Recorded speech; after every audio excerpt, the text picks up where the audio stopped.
Hello, everybody, and welcome to our Friday Football Live Winner Circle Sports Betting Podcast live on Friday. Marc Lawrence Victor King and I, Sean Higgs, coming at you here like we do every Friday, 1 p.m. Eastern, live. And it's good. Listen, I'm going to jump right into Marc Victor because another hurricane come through. They're battling through. Support staff, little banged up, but listen, nobody's hurt. Property can be replaced. Power comes back on and stuff, but glad that everybody's hunky-dory for you guys. So that's great news. Also great news is that gamblersWORLD.net is our sponsor, as they always are, for our daily free pick videos, our live shows. You can find me, Marc, Victor, 11 other top handicappers, all on site, premium plays. These are the freebies. We try to do our best, 11-7 in the Football Friday show.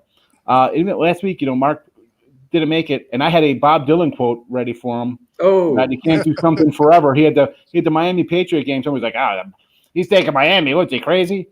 You can't lose forever. Just like Bob Dylan says, can't do something forever. But I had one out there for you because I was told you're a Bob Dylan fan, so I had to come up with one last week. I didn't have one this week because I'm traveling. I didn't dive into a lot of Bob Dylan songs. But listen, gamblersworld.net for all of our picks. 3 7-38 packages guaranteed. Major League Baseball. We got a couple tickets punched already for the AL and NLCSs. So we got baseball playoffs, college football, NFL, hockey has arrived, and NBA is a week away, a couple days, right? A week and a half maybe? Craziness. So get to gamblersworld.net, get any of our daily passes or 3 7-38 packages, which are guaranteed. We show you a profit or we credit you back, and we do it all over again. But use the leaderboard because we got you covered. Win or lose, always the truth. Now, gentlemen, we got NFL picks for us today. First off, how's everybody doing? We're going to start with Marc. See how you're doing. Then Victor, and we'll go back to Victor. He'll start the games because he has the early London game. But, Marc, how are things? We missed you last week. Glad you're all right. well, I'm all right, Sean, but if I'm doing this or I'm doing that, I'm flinching from wind, hurricane, tornadoes, whatever. It's been kind of hectic down here, to say the least. There were tornadoes in our area, and Victor and I were spared of a lot of those, fortunately. But my heart goes out more to the people that are up in the Fort Myers area, Sarasota, where the Milton hit there, and also our friends, they're part of our playbook staff in Asheville, who had to get out of Dodge from Asheville when that thing hit there. So other than that, we just pray to God, thank God that everybody is safe and sound, and all we can keep doing is moving forward. We are moving forward with everything that we do, maybe just a little bit on a delayed basis here because our staff is a little bit handicapped right now, and we're having some after effects, like our servers are down and so forth and whatnot. But hey, it's a whole lot better than anything else. So other than that, We're doing well, Sean. Thank you. Good. Victor, how are things with you? Same? Good. Sean, we touched on this briefly on our podcast yesterday. This is supposed to be a bye week for Hurricanes, at least for the Miami of Florida Hurricanes football team. They're not playing this week. This is supposed to be a bye week, but I guess it wasn't a bye week for Mother Nature. That is for sure. No. We're getting them once a week down here in the state of Florida almost. We're in the height of a hurricane season. Marc mentioned the devastation from the Helene last week, the impact on the East Coast. This sucker that just ripped through a couple of days ago. We were spared down here in the southeast quadrant of the state, pretty much. Hearts and prayers for everybody in the northern portion of Florida. But again, this was supposed to be a bye week for Hurricanes. Our service, good. We went 5-2 last week. Our King Creole service, 3-1 college football totals, 2-1 NFL totals, including a Monday night winner on the under in the Chiefs and the Saints game. Didn't start this week particularly well. We had a play last night on under in the Louisiana Tech Middle Tennessee State game, a game that went almost over the total by halftime, and we lost that one. Bad taste in our mouths today on Friday from that loss. But I'll say this, and we got a play up for tonight already on the Gamblers World website.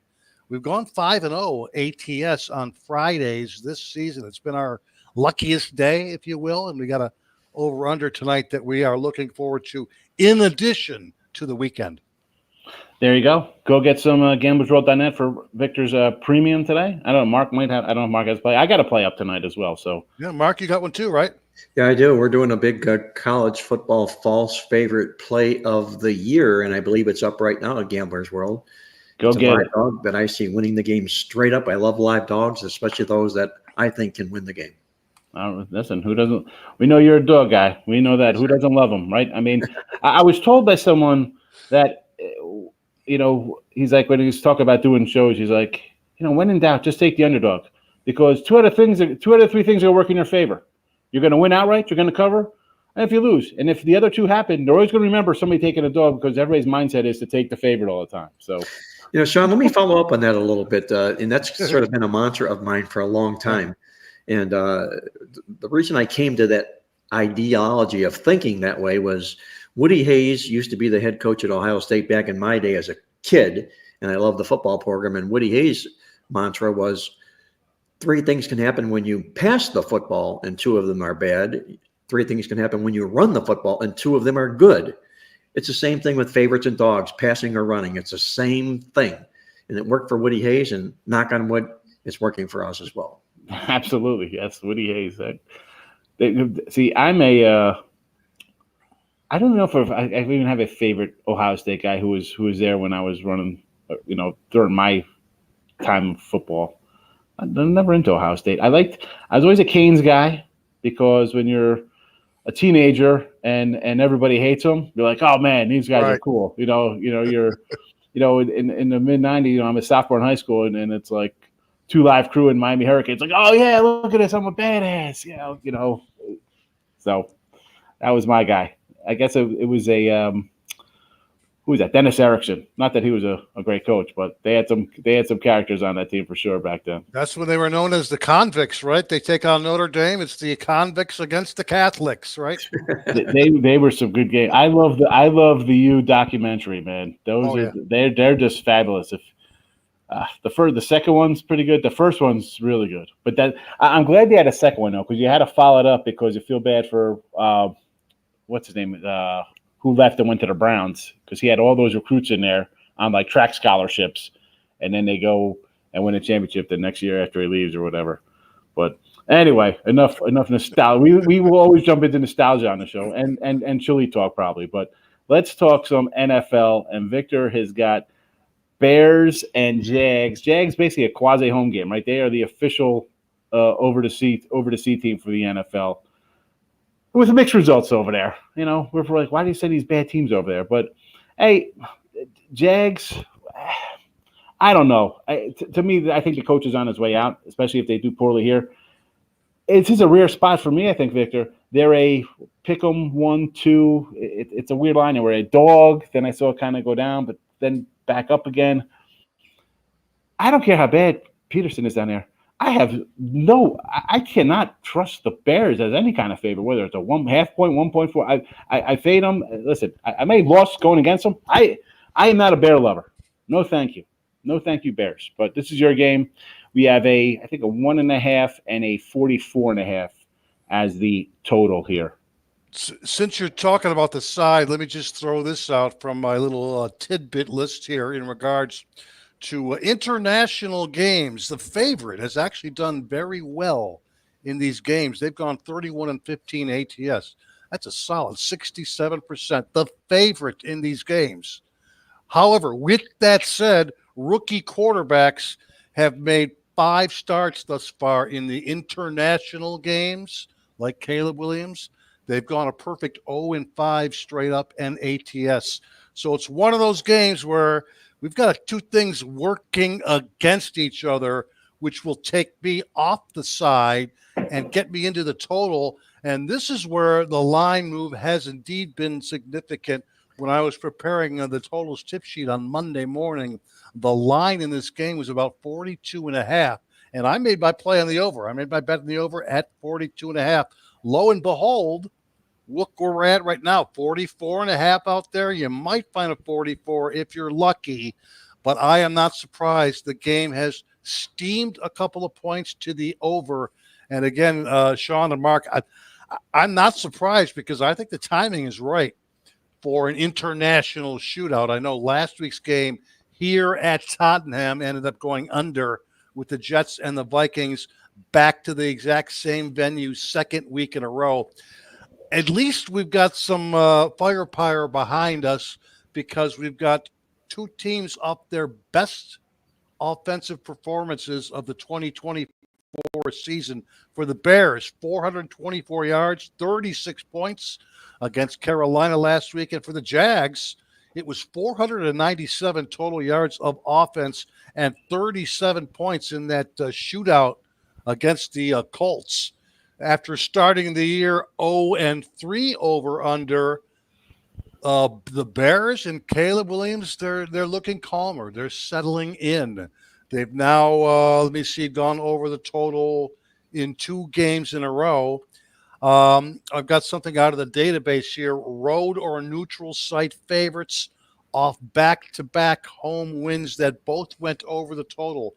A perfect 8-0-1 to the over, and that's dating back to the 2014 season. You've got the fact that the Jaguars, that big, high-scoring division win against Indianapolis last week, it's actually a great buy sign for the game to go over the following week. In fact, since 2020, there's been 13 instances. There's been 12 overs, only 1 under for NFL underdogs of less than a touchdown. That's the Jaguars off a straight-up division home win that went over the total. The Bears, they've gone 7-1 to the over in the last couple of seasons as favorites. They haven't been favorites too many times, but they have gone 7-1 over to the favorites. And I do think we should play this one as soon as possible before it crosses over into the range of 45 or higher. I like the over. I think the timing is right for a London shootout. Let's get up early in the morning. Let's get some touchdowns in this game as we go over the 44.5. Hey, Victor, if I may, let me jump in with a little thought on your over total there, and I really like the way that you laid it out. In our midweek alert statistical newsletter, and that's sort of the daily racing form of football newsletters because we tear down every game statistically in a team versus team log, so you can see how teams are doing with all the numbers, the yards per rush, per pass, per play, yada, yada, yada.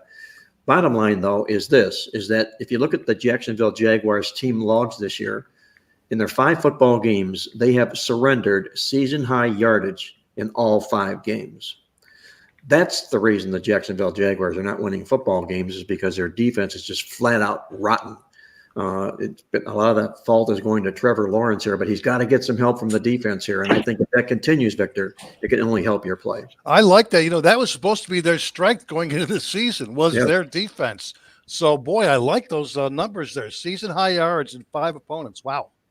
Here's another unique thing in the game, if I may throw this in here. You can always look at things from 2 sides of the coin. You can make cases for both sides of any game. And when I looked at this game initially, what I was seeing here is there was a huge statistical advantage edge in this game to Jacksonville on the run game. And largely because Jacksonville's net yards per rush, and net yards per rush is simply how many yards Jacksonville averages per carry offensively against how many yards they allow defensively per carry. So if you add up the net yards per rush of these 2 football teams, this is the widest gap we've seen thus far this season here. Look at the Jags, they're plus 1.6, and you look at the Bears, they're minus 1.4. That's a full 3 yards net yards per rush to Jacksonville in this football game. So there's the other side of the coin. You want to fade Jacksonville for that lousy defense that can't stop anybody, but yet again, this running game should hold the fort for Jacksonville. So put a gun to your head, pick a side, guys, but there's a lot of stats inside this football game. Official play over the 44.5. I did say 47, folks. That was just a little typo there, but official on the over. Again, dive all you want to these numbers. I am not a Caleb Williams fan. I hate the Bears head coach. I think he's terrible. I don't think he's prepared. The team will be prepared here.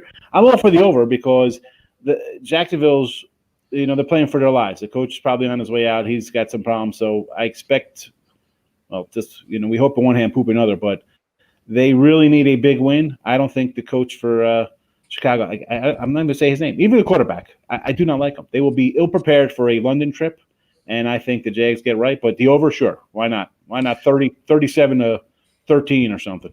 One more thing, Sean. Also, they'll be in Jacksonville's there for 2 weeks in a row. They'll be in the other London football stadium next week, I believe, hosting the Patriots. Yep. It's rare when you're over there for 2 weeks in a row. They started doing it last season, and if you remember, Jacksonville, I believe, did they end up winning both of those games? And then the Bills. Right, both of those games in London. They came back. They did not have a bye, and they looked really, really good for a while there. But we eventually forecasted they would fall off a cliff off of that very, very difficult scheduling situation, and they did. You saw what happened to them in December of last year when they just really crapped out in the last 5 or 6 games of the year. But they did win both of those games consecutively last year in London. So a little something in Jacksonville's favor. Let's just hope that there's going to be some points to enjoy as we have our tea and crumpets on Sunday morning. Hey, Sean, to put a bow on this game here, what Victor brought up was a terrific point, and your disdain for Caleb Williams goes hand in hand with just that. Rookie quarterbacks making starts at international games are 0-5 straight up and against the spread. He's favored, and he's trying to win 3 games in a row. I don't think so. Good stats in this football game, from whatever perspective you want to look at it. So official Football Friday pick over 44.5. Again, we're 11-7 in the Football Fridays. Not a bad little run. Putting some money in their pocket. Our next game, another kind of hold your noser here for Mark. I'm sorry you get the ugly games, but we make money on the ugly games. All right, Cleveland Browns now a 9-point underdog. This was 6.5. It was 7.5. 9 times. Where's Bueller at against the Philadelphia Eagles? What is there to even say about Cleveland? The coach, he's our quarterback. I mean, is there going to be like a mutiny? This is your. You guys are Cleveland guys. That's why I always find Tampa kind of makes its way in here. The Jaguars, the Browns, your squads. I like to get the emotion out of you guys sometimes because I know it's in you as fans. So Browns and Eagles. Here we go. Well, take a look at the game, Sean. If you look at this from the beginning, before the season began, Philadelphia was installed as a 3-point favorite at the Superbook in Vegas. But like a pregnancy, 9 months into the pregnancy, this number has grown massively, okay? It's up to minus, if you will, in this football game now, minus 8.5 in this football contest. Crazy. Largely because of the Cleveland Browns. And it's not so much of what Philadelphia has done this year. They haven't done a rotten thing, anything good at all, Philadelphia. In fact, if you wanted to pick against them, this number should have come down off the 3 based on Philadelphia's play thus far this football season. But it hasn't, because the Browns have been probably the most disappointing team, they and the Cincinnati Bengals, so far in the National Football League this year. You mentioned Deshaun Watson, and his play has been horrible. Why has Deshaun Watson's play been horrible?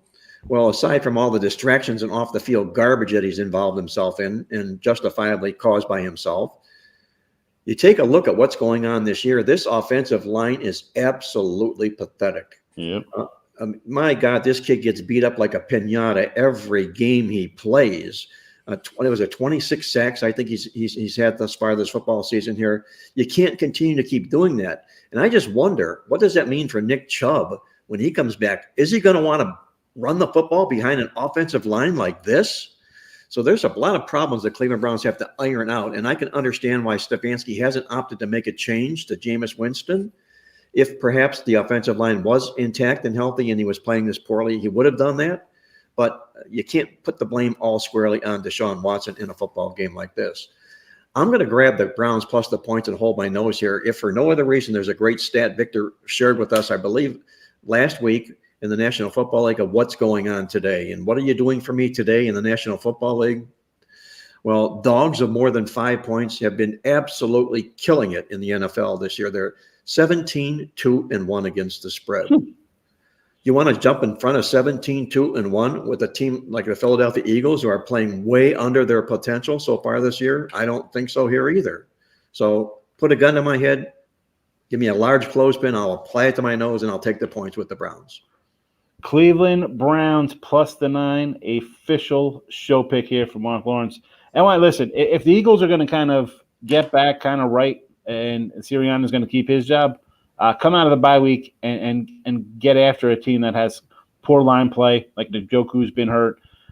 So, again, that line play is important, folks, whether you can't throw the ball off your back and you're not going to get a run game going when you're getting hit in the backfield.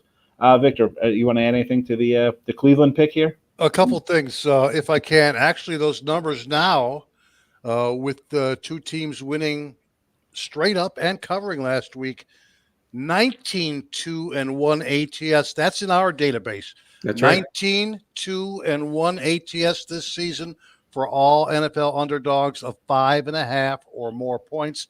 Obviously, it depends what line you're using when you input your stats into your database. We use the closing lines, or as close to the consensus closing line that we can find. So those numbers last week with Arizona winning outright over the Niners, was it Arizona? Yep. And also the Giants winning outright over Seattle, also are 19-2-1 ATS, and the Browns are one of those teams. There's about 2 or 3 other teams in that range as well this week that you may want to take a look at. So let me just add to that, 19-2-1 on the Browns. I'll say this. I thought it was going to be a horrific year for the Browns from the get-go, and it apparently has.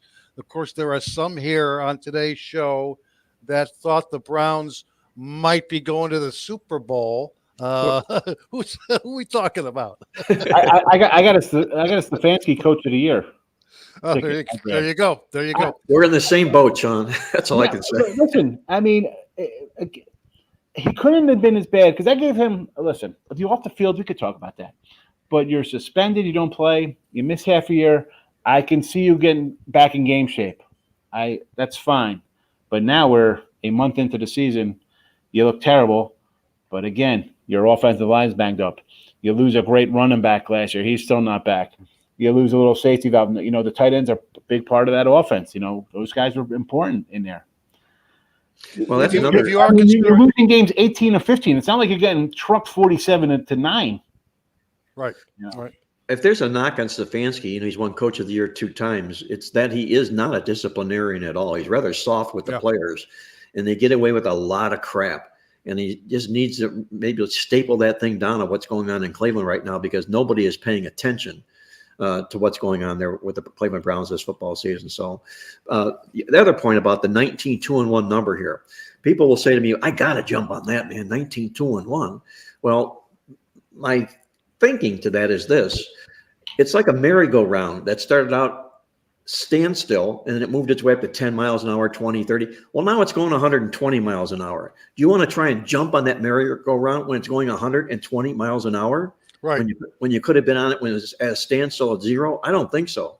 Or it's like showing up to the best New Year's Eve party of all time at about 1 a.m., right? Yes, exactly right. Right.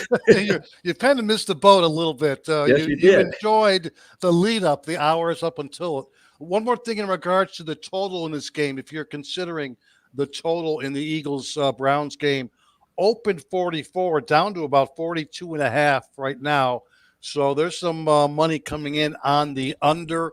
We will say this out of the database. When NFC teams are favored by more than 8 points against AFC teams, there's actually been 6 overs, 0 unders since the beginning of the 2022 season. So according to the point spread in the AFC-NFC matchup, it would actually point to this game being higher scoring than people think. With that said, I'm not going to touch the over. We were lucky last week to win with the Browns-Washington over the total. But let's be honest, it was Washington who did all the heavy lifting offensively in that game. And we don't see Cleveland contributing too much in this particular game. So even though some of the numbers from the database suggest the over, I don't want any part of a Cleveland over the total these days. Hey, Sean, we've really torn apart this NFL game in London and the Cleveland-Philadelphia game. What is it you're looking at for our show this week? We got to put you on record here. I was just say, I'll keep it short and sweet here because we're about a half hour in. I see we got about 70 comments, so and of course that's gonna be another like 6 games we'll probably chat about. But I saw scrolling, folks. Gamblers World, we have our $5.49 discounted NFL. It's less than $30 a week, and I know for me, if that's less than what I put up for a daily package for an individual. So make the smart money move and get on board. All right, let's go. Let's get in those pockets. We're making money. Let's spend some money. I got the Cowboys in alliance here. Detroit is a 3-point fave, total of 52. I'm going over the total here. We got Cowboys. Let's see. Cowboys off a game. I had Pittsburgh last week, so you know I'm annoyed with that. They look terrible on offense. We talk about offensive line play for Cleveland. Dallas got their own offensive line problems. Ugly win. No Micah, no Lawrence. Your 2 best defensive players. Winless at home, and you get destroyed at home. You give up a ton of points. Here comes Detroit, who I don't know if we've seen their pretty much A game. Victor was talking about heavy lifting. I think we need some from Detroit here to get over this 52, but it's a simple over for me. Dallas does not have and again, we can go back to last year's, what was that, the 2019 game, and Dallas was kind of controlling that game. Detroit scores late. They go for 2. They get it. Oh, ineligible tackle. Something didn't report. It's rigged. He talked to the ref. So they got a little payback for that. I think we're going to get a good offensive performance. We haven't really seen that Goff, Laporta run game, St. Brown. I don't think the Cowboys could stop this offense. They're going to get no pressure on Goff with their 2 top guys out. Lamb is still good. So Dallas is going to put up a garbage 20 like they did against the Ravens. But I do not see them slowing down Detroit. So big game for Detroit offensive. Maybe a team total over if you want to look at it that way instead of going over 52 because that is a huge number. And I know once it gets up there, it's kind of you're in a zone where, especially Detroit this year, didn't cover out of the gate. I think they dropped their first 3 or 4, didn't get over their big numbers. But I think over here, Dallas banged up offense with their best guys out. Detroit, too many offensive weapons. Simple, short, over to 52. Sean, like you said, a lot of comments on the show here today. I notice one comes in from Jesse Shuley, and one of the main prime handicappers at gamblersworld.net. I don't have my reading specs on. Can you tell me what it is Jesse had to say on his comments? Can you find them? Let me roll down to Jesse here because there's quite a few Jessies. I don't know which one. He's talking to Dan's rants on here. Whole world loves Colorado. I'm on an island, so I guess he's talking about the Colorado game. And then I got Dan. Dan's rants comes in. I like Dan's rant. I went on his show. He gets really excited. So he's just talking to Dan Rants about the Colorado game. I've got you about the whole public being on one side. Yeah. I'm with you. Right. So yeah, that's I like the over in this Cowboys. I'll run through these because there's a lot of just hellos and stuff like that. I run through those fast, you know that. But any thoughts on the this game here with the total? Yeah, let me throw out a couple of thoughts, Sean. Number one, NFL games with high over-under lines. There's been pretty much a caution flag on betting the overs in these games over the last couple seasons.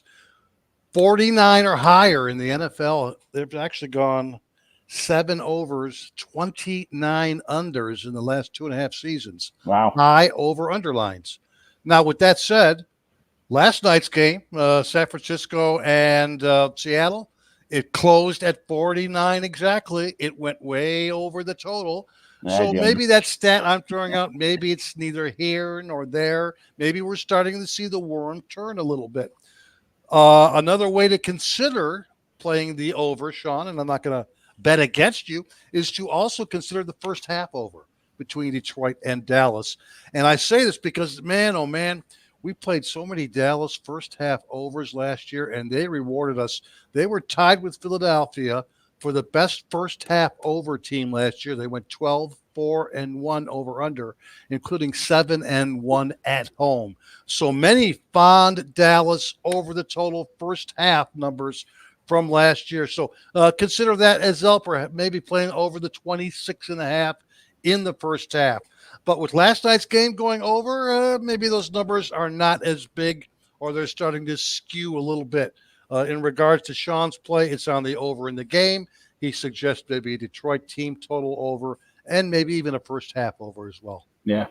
Any kind of way you get on the total. I think Detroit's scoring. So Dallas will score garbage points. I don't know if it's going to be in the first half or when they're down 34-7 and they get some garbage nonsense, but we will get some Dallas points for sure. Let's jump into the comments here. So J-Rock was talking about we started with the Jags game. Yep, rookie quarterbacks on the road. No, thank you, especially across the sea. Do not like it, J-Rock, and he's on. Well, hang on. I got a rookie quarterback number for you guys here as long as we're on the topic. The rookie life, the topic. Another 2 rookie quarterbacks are making their debut this week, right? Drake May for the Patriots. Oh, yeah. And surprisingly, based on the injury, our boy Rattler, right? Spencer Rattler starting for the Saints as well. So that makes this topical. The fact that rookie quarterbacks have actually done, guys, very, very good this year. They've gone 10 through 5 weeks this season. Rookie quarterbacks 10-5 straight up, 12-3 against the spread. So you're basically talking about your Bo Nixes, your Caleb Williams, and of course the fact that we've got 2 more rookies starting this particular week. They have gone 12-3 against the spread. The rookie quarterbacks. Much different than last year when through 5 weeks they were at 5-10 ATS. So a complete turnaround for the early season ATS success for the rookie quarterbacks. I wonder how many of those, Victor, were in that gap of that dog of more than 5. And if they were, they help contribute to that because rookie quarterbacks don't get a lot of love. Well, Denver had that run where they remember 2 weeks in a row they came on the road. They were 7-point underdogs and they won both games outright against Tampa Bay and then against the New York Jets in consecutive weeks. So there you go. There's 2 instances right there where they were long dogs. Yep. I want to hit Bo Nix with a bat. I had Denver first 2 games of the season because I'm like, I'm like, Denver's going to be kind of tough. 0-2. Then I'm like, oh, you're going on the road? No. You're not going on the road. Tampa Bay. Yeah, Tampa. And then after I lost that one, I'm like, oh, there's no way you're scoring 2 on the road. The Jets, I'm not a huge lover of the Jets, but they had some extra prep time. Rookie quarterbacks. The defense is supposed to be big, bad, crap talkers they are. You lose that one too. And I'm like, I'll take them as a little home dog. Yeah, and then they don't. Then I faded them at home because 2 road game. Back-to-back outright wins for this rookie quarterback? No way. Give me the dog there. I think it was the Raiders last week. Yeah, no. I cannot. Yeah. Denver has done nothing but screw me. But you know what? Like a jackass, I'll take them this week getting 3 from the Chargers. But hey, that's a good spot this week. I think Mark will agree with me. Denver as a home division underdog against the Chargers. That's a good spot for Denver this week. It's a Sean Payton deal is what it is, really. Right. Yes, it is. That Charger team's not great. Were they going to run the ball? That's supposed to be an ugly.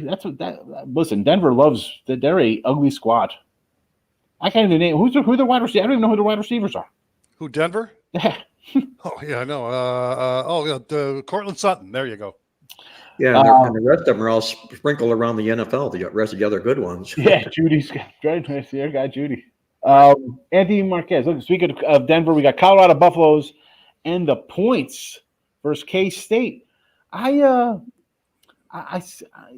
not a Dion lover, and this is I need a loss because I got a under win ticket on these guys 5.5 at plus 145. So I'm in it here. They pulled out that miracle win against Baylor really hurt me, but I'll never tell you to take Colorado.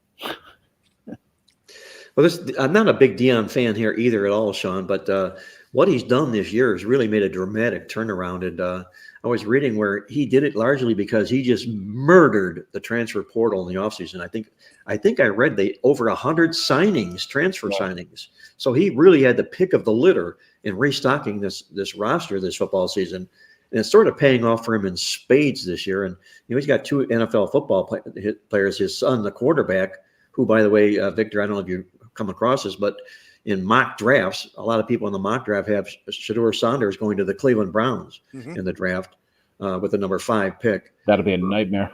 Yeah, and the two-way player Travis Hunter. So there's talent on this football team, but for as good as they're playing right now, they might be just a little bit too hot, and all of a sudden, what was hot eventually turns to warm. Like I said, they kill the portal. A lot of guys want to go there, but you saw them early in the year. They couldn't run the ball. They couldn't protect the quarterback. Is that going to show its face again? or are they, maybe they're gelling and getting better. That's the name of the game. Is it time to buy? Well, watch those defensive numbers of theirs, because that's when it falls apart. That's usually where it starts. Yep. Is on the defense, and when they start cracking, they start slipping cotter pins. That's when the football team starts going backwards. T-Money says he's smashing the like button, and he says Colorado are outright. You think Colorado keeps getting lucky? I've watched it. Listen, they have a good player, T-Money. I'm just saying, Dion's not a good coach. He could recruit. He's not a coach. He's a recruiter, and he has the other guys to steer the ship for him. The talent is there, but that doesn't mean they're going to win. I mean, what did they do last year? They didn't win a lot of games. When they played talented teams, they got crushed by teams that are good. So good. You beat bad teams. And is Baylor? I mean, how can you say they're a good team? Arenado should be out of a job. How is that a good team? Come on. You can't say they're good and they get lucky like that. That's a fluke. No? Yes, guys? Am I wrong with that game? What is my thought process of Colorado? Well, the Baylor reference is a pretty good reference, because you don't know what you were going to get from Baylor this year. A lot of people thought that they were going to kind of come back to where they used to be, and they're struggling to do just that. So there might likely being a coaching change there come next football season here. And I still think the true test for Colorado is what's going to come. They're sitting in this really, really good, all of a sudden, Power 4 conference, and they got to take on a lot of good football teams. And one of those good football teams is Kansas State this particular week. So outright win, I would be stunned. They get the money, that may be another argument. Yeah. We're talking, so those that bet a lot of the who bet not to lose, but more faves. Yeah, that's the thought process, right? Oh, take the faves, they got to win. Here's Jesse Shule. Maybe these are the comments you were looking for when you said Jesse Shule was in chat. Bears are 2% straight up on the road since last season, win both against backup quarterbacks, Washington and Minnesota. And Jesse likes it. Bears suck. Sean told me so. Yes, Jesse. I am not a Bear lover. I got a lot of hate on Sports Grid. I'm like, the Bears are like a 6-win team. They lost their minds. I still will stand by that. They're a 9.5 win total with your whatever Florbus as the coach. Are you kidding me? SUCF of Colorado was lucky, 48-20. That was a huge win. Listen, I do CF. I was not expecting Colorado to go on the road and win outright. But man, what happened with that game? I mean, what a debacle for UCF. Like, that should have been a win. They had a big win on the road the week before that, and they come and lay an egg at home. Right. They had all the makings of putting a nice season together early on. A lot of talent, a lot of good yards and stats, but I don't know what they served for a breakfast that got into all these players, but it hasn't been digested real well. They're kind of going backwards here right now. So Jesse says a lot of the players transferred out. Right. And they get clobbered by Florida. Is that after the loss? Is that what happens? Everybody bailed on them? Right. And then they lost the week after the Colorado game too, didn't they? UCF? Yeah, Florida. Yeah. Didn't they get upset? That's right. That's right. Florida just smacked them around, the Gators. Anthony said, got offered in Florida. They told me there were 300 recruits at the first game, and they lost every one of them. Oh, my goodness. There were a lot of you schedule – I know, like, on, like, some, like, the little college football game you could play on, like, Xbox or whatever, you schedule recruits to come in to visit you, to come to your school. Unless you're playing against a computer and you got it jacked up so you can really beat the team, don't schedule good teams for recruits to come in. Make sure you schedule bad cupcakes to come in and make your offense or defense look really good. That's how you – come on. I'll be recruiting manager down at UCF. You don't know how to do that. You're bringing Colorado in. I guess that should have been a win, though. Let's be honest. They were 2-touchdown favorite. Yes. Terrible job. Mars in the house. Talking to you guys from – he's in Italy. This guy's in Italy chiming in. Lazio, that Italy. Sounds like a nice vacation there, man. And he's Lazio, hanging out in Italy. the podcast with us. This guy. Yeah, Jesse Shule just wants pictures of the food. Yeah. Where's that tandoori chicken? Here we go. Home of pizza and pasta. Hold on a second. I know Italy's not the home of pizza and pasta. I know that it's definitely not American pizza. Are we getting into food categories here again, guys? Listen, I love those. I don't forget to foot-long chili cheese dogs. That's what I'm hot on these days. I'm going to go hit the South Point to the little hot dog cart later. The one thing I like about the Bears, and the only thing I like about the Bears, is the offensive coordinator. I don't know, but I mean, the players are there. I'm not a Williams fan. I know they thought this kid is Mahomes. Can we pump the brakes a little bit? Let's see him. I have not seen a lot of offense out of this team. It's not good. The last couple of weeks, he's matured a little bit. You can see it back there in the pocket. It takes time. He's cleaner. Things are a little calmer. So give the guy a little bit credit for the outburst of the last couple of weeks for the Bears. I just feel with that head coach, it's a detriment. It's a detriment to him. Here's my guy, Dan's Ranch. Says, Shul, you ready for some nasty comments coming your way about the Colorado game? So this was all the Colorado stuff. Don't ask for chicken on your pasta. They'll laugh at you. Right. And good to see you, Dan. And I think we hit the Dan's Rants earlier. No chicken marsala, I guess, then, huh? I'm not a Marcel. I'm not a brown. I don't or a chicken parmesan. What about that? There you go. Right. I want the franchise. I like franchise. I like the lemony. The lemon butter, huh? Little wine sauce, Colorado's getting some defensive help after the bye, guys, and having healed up. Again, I don't know. This game, to me, I have a K-State over 9.5, so I need a win here. So that I'll stay off it because then I do that. It's just a double loser for me.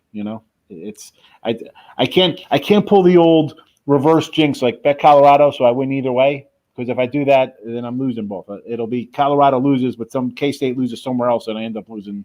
It does not work out, so I will just stay away. People on islands get kidnapped. What are we talking about here? Being on the island taking Colorado? There's a lot of Colorado love here. This is all what are we talking about? Colorado? This is all Colorado. Yeah, there's about 40. There's about 60 other college football games too. Like I know. Look at it. Texas, Oklahoma, Red River rivalry. What about that one, man? Kansas had a bye week as well. The coaching, I do like the K-State coach better than obviously. I don't think Prime's a coach. I think he's a recruiter, and he needs good coaches around him because he gets the talent. Browns are not covering, fellas. And even if they do, it would mean the Eagles have issues more. Well, that's the thing. If the Eagles don't cover, it's double digits now, basically, right? I mean, it's up to, 9 might as well be 10 or more. At 6-7, you're thinking, all right, Eagles off a bye week.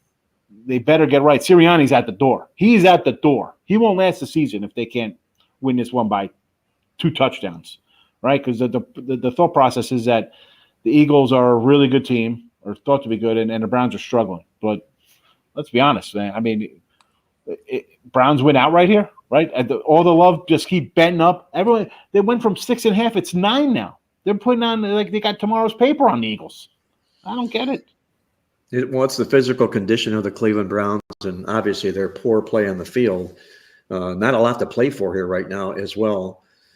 Just waiting, I guess, for the draft come next football season here. So, but there's I'm going to refer to a quote of the Three Stooges quote that jumps out at me about this Cleveland Browns pick and people who think that we're idiots for backing the Cleveland Browns. And the Three Stooges once said, "We may be idiots, sir, but the one thing we are not are idiots." So there's a little bit of work that goes into this behind the Cleveland Browns look. So not purely an idiotic play. Here we go. Get Colorado. Colorado's had one good game in case he's fit. This is all Colorado talk. What is happening here?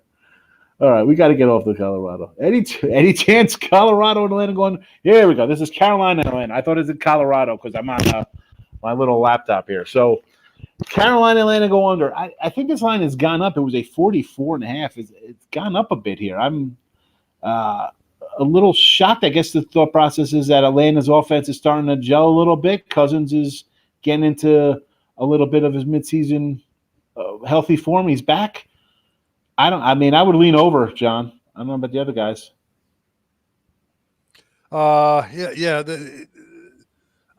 It's too late. It's too late to bet the over in the game. Too late to get to the party. Yeah. Right. I mean, there's no value now at 47 and a half. At 43 and a half, I may have considered the over because 44 and 45 are key numbers when it comes to totals. But right now, we're late to the party if you want to bet that game over 47 right now. Dan Rance. You're not getting the best of it. Yeah, the line is gone. Move on. Colorado could score on anyone, but fortunately they cannot score if the offense isn't on the field. 7 and 9 minute drives for K-State will hurt Colorado. That's okay. Well, that's okay. Again, keep the offense off, right? Because you got the two best guys are on Colorado offense, not the defense. 8 sacks versus Baylor, but that's Baylor, Jesse. So we're talking about that. He's Sean, out. I got a question here. I know gamblersworld.net sponsors the show, but I'm wondering in this edition, is it being sponsored by the Colorado Buffalo football team? It's crazy. Like, what a game. We have like Penn State, LSU, Ohio State, Oregon. Not a comment. Everywhere. Guess who leads the Big 12 in sacks? I guess it's Colorado with their 8 sacks because 8 sacks versus team's going to get Colorado's every week. Here we go. Oh my God! All right, I got to bypass all of the Colorado stuff. I'm sorry. I got to apologize, guys. Here we go. Team Money agrees with the Lions team total over versus Dallas. Yes. But great minds think alike. Detroit will score 10 points now. Yes, yeah. We say all this. It's going to be like last year's game, 17-16 or some nonsense. I got to get one more in here. If you really like Colorado, just bet the over. Here we go. More K-State from Anthony. Oh, my goodness. What is happening? All right. Over 51.5. Mar likes my Cowboy game. When I see a total in the 50 range NFL, that's a game I like to look at for a player prop at anytime team scores. Yeah, you think people are going to score? That's a great point. Right. When you're going to play an anytime touchdown prop, from our guy, make sure you're playing it in a line that's high. That's a great point. 48 or higher. We're going to get a lot of touchdowns in that particular game. Our guy Jesse used to be here on a Friday with me. Dan Durant says Lions alternate line 5.5 would be a play. Why not? Listen, this was like a 2. Now it's a 3.5. Get the +1 again. If they're going to win, they're going to win going away. I don't think Dallas can stop them, and that's coming from a Randy White Dallas fan. Mar, I think Russ will play versus the Raiders, like in the Steelers. There, yeah. Listen, the Raiders got problems. Who's the quarterback? It's Connell's quarterback this week. Aiden O'Connell's going to quarterback this week. Goodness. I don't know if that's a plus or a minus. I know Minshew's had his problems, and he is the prototypical career backup NFL quarterback. There's some people that are just born and scripted to be just that, and he is just that. Jameis Winston doesn't feel he's that, but he's sort of like landlocked in Cleveland, sitting behind Deshaun Watson.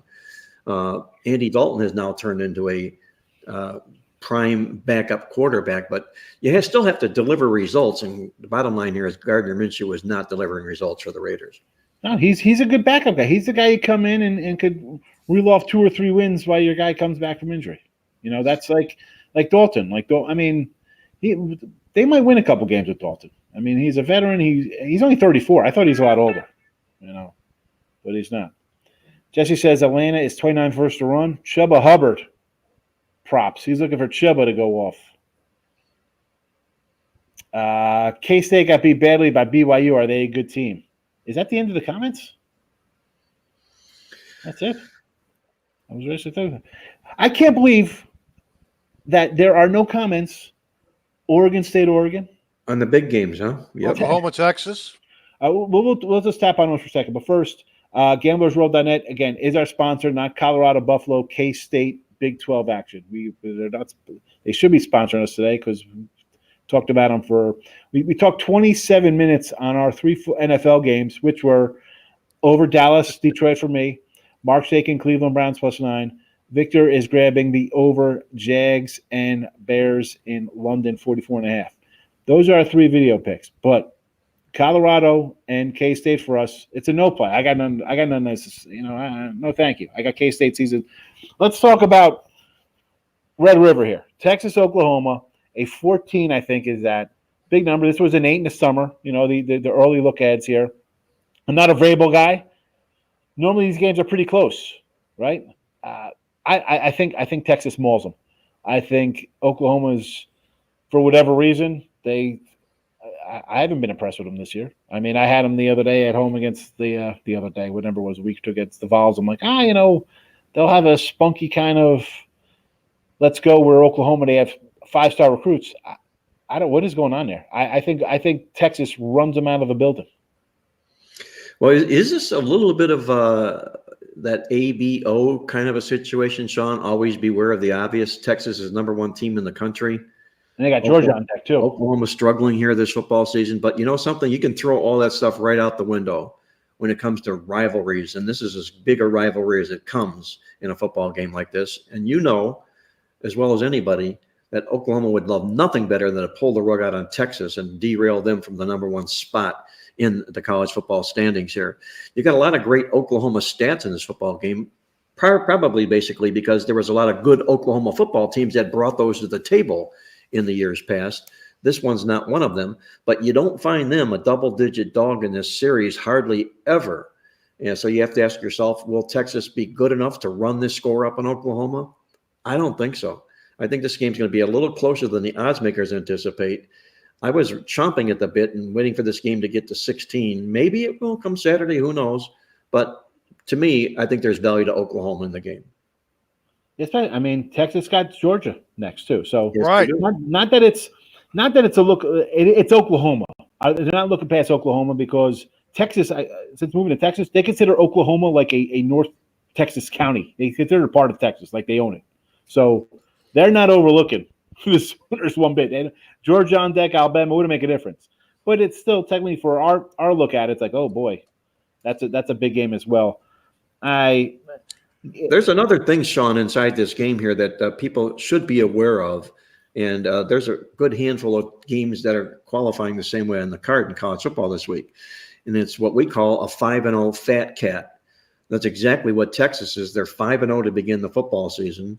And when you break these down in the database and you look at 5-0 teams, college football game 6 that find themselves favored, they lose the money with regularity in games like this. They're a little bit too fat. They enjoy a little bit too much home cooking. They like seeing themselves in the mirror and reading the press clippings.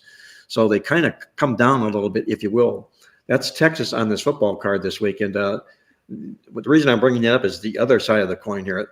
5-0 teams that are underdogs get no respect. And they really step their game up. And we've got one game on tap this week where you've got a 5-0 fat cat who's favored against a 5-0 dog. Good stuff. From a totals perspective, you know, the Red River rivalry, they used to call it the Red River Shootout, right? Many high-scoring games in the past. Yeah. And the last time I looked, the line was down to about 49.5. And that is extremely low for this particular series. But with that said, you know, Oklahoma's most recent win over, what was it, Auburn? Two things I took away from that win over Auburn. Number one, the Oklahoma offense, which is down, 2, 3, 4 key wide receivers already. They did not look much better with that freshman quarterback, Michael Hawkins Jr., last week. And they needed their defense to bail them out. Once again, they got him a clutch pick 6 there at the end of that game against Auburn. Their offensive numbers are not good. 127th in the country in offensive success rate. And, you know, Texas is not the only good defense in this game. Oklahoma looks much impressive. Very, very similar to the Brent Venables units that we saw when he was coaching at Clemson. And remember, last year, Venables did a really, really good job limiting Quinn Ewers, the quarterback for Texas. Sarkisian knows this. This is his first game in over basically a month now, right, Quinn Ewers? So I would think that Texas is going to lean very, very heavily, at least in the first half, on their world-class offensive line and just run the hell out of the ball. So I think it's actually going to be a lower-scoring version of the matchup. But I'm not going to play the full game under. I am going to lean to the under in the first half, where there's going to probably be that feeling out type process before things potentially open up in the second half like they usually do. So I'm liking me a little action on under 25.5 in the first half of the Red River rivalry. That's a good call, Victor. I like that player there right well with you as well. Let me throw one more stat out here on this Oklahoma game if we're going to move on past this. From our Playbook newsletter, if you take a look, the last 6 times Oklahoma has been a dog back-to-back games, on the second end of the back-to-back games, they've won and covered all 6 times. As a dog, won straight up outright. So this is a role that they kind of like a double chip on their shoulder, per se, if you will. So if you're going to dive into the deep water with Texas, you better make sure that water is filled in the pool, because you don't want to hit rock bottom if it's shallow. John wants to know, do you think the Titans win against the Colts at home? This went from like a little pick 'em to now I think Titans are a 2.5, 3-point favorite now. Last time we saw the Titans were on Monday Night Football, big win. Mason Rudolph comes in. If the defense is for real, I think they got the best defense in the league. I mean, Tennessee plays defense, so the Colts to me, bad defense. I like the Titans. I talk about an ugly game. I'll give me Tennessee. From an over-under perspective, the line's going down in the game. This is probably going to be one of the two most wind-impacted games of the entire weekend in the NFL. And you know how we feel about windy games in the NFL. We look to go under the total. I'm seeing currently 2 games in which the wind forecast is going to be 13, 14 miles per hour or higher. And this is one of those venues in Tennessee, anywhere from 14 to 18 miles per hour. The other is the Arizona Green Bay game, in which it's probably going to be rainy and windy in Green Bay, and the line's already come down significantly from 49 to about 46.5 the last time I looked. In this Titans-Colts game, guys, a couple interesting stats here as well. Number 1 team, National Football League overall team defense. I don't think if you ask anybody in a bar who the answer is, if you did it and challenge them to a beer, you'd have to get a designated driver to take you home, because nobody's going to answer this question. That's the Tennessee Titans, Right. number 1 defense in the National Football League this year. Yeah. And it doesn't hurt any at all either that the last 7 times the Titans have played off a bye week, they've cashed all 7 times. T-Money says, no value on the big games, but I'm betting Oregon. Do you guys feel like on the more marquee games, especially in, I think, college basketball, the line's just a little bit crisper than a rando UNLV versus I would agree with that. Wouldn't you, Mark? They got just much more material to handicap, so you do find a cleaner line. You're right. Yeah, they do, because they're going to anticipate a lot of action in the football game. They know the public's going to be playing the game. They're watching it. It's always a primetime football game. They're going to be writing a lot of tickets in a football game like this. So the odds makers do their work. And I got to say this about the odds makers here. I got to tip my hat to them, because in truth, there are probably no other better handicappers in this country than an odds maker.